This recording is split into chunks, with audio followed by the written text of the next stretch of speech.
राधे राधे नमस्कार समस्त को। यहाँ काली रातिर वीडियो थिला तो मु एडिटिंग कर पार नथली तो आज मॉर्निंग रे ही पकाउची। काली हमर महाशिवरात्रि पवित्र दिन में मु भुवनेश्वर लिंगराज मंदिर जाइली तो सेठार किछिटा मोमेंट मु आपन सहित शेयर करूची वीडियो माध्यम रे। हमें टिके गाड़ी टिके दूर रे पार्किंग करके चल चली मंदिर भीतर को जाउथिलु। एठा हम बारगेट भितर सब लाइन समस्ते जाउछंती दर्शन करिया पई। एडी साइड रे भी केते जण बसी भक्त माने सब हमर दीप जाळुथिले तो मुटे वीडियो शूट कर देथिली। देखि परथे केते लंबा लाइन।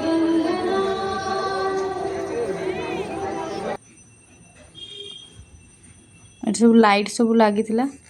देखन मंदिर केते सुंदर भाबे सजा हेची। मंदिर रे तो भीड़ पूरा चारिपटे भीड़ पूरा जोरसोर लगी रही है। एठी हमर बीएमसी तरफ गोटे सुंदर आर्ट हेतिला। एठी समस्त बाहर दृश्य एटा बाहर समस्त बसी दीप जाळुथिले। मैं एपटू फ्रंट रू टिके वीडियो नहीं जाइछि। देखि बरथिबे केते सुंदर देखा जाउछि मंदिर टी।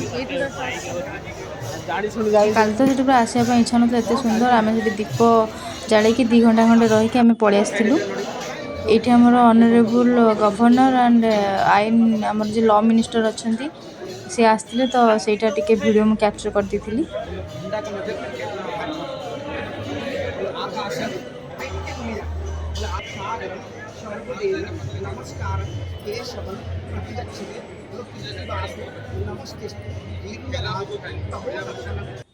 महाशिवरात्रि आमर मंदिर में बहुत विशेष पूजा अर्चना करा जाय थाए। एई दिन आमर भगवान शिव और माता पार्वती विवाह उत्सव होता मना जाए।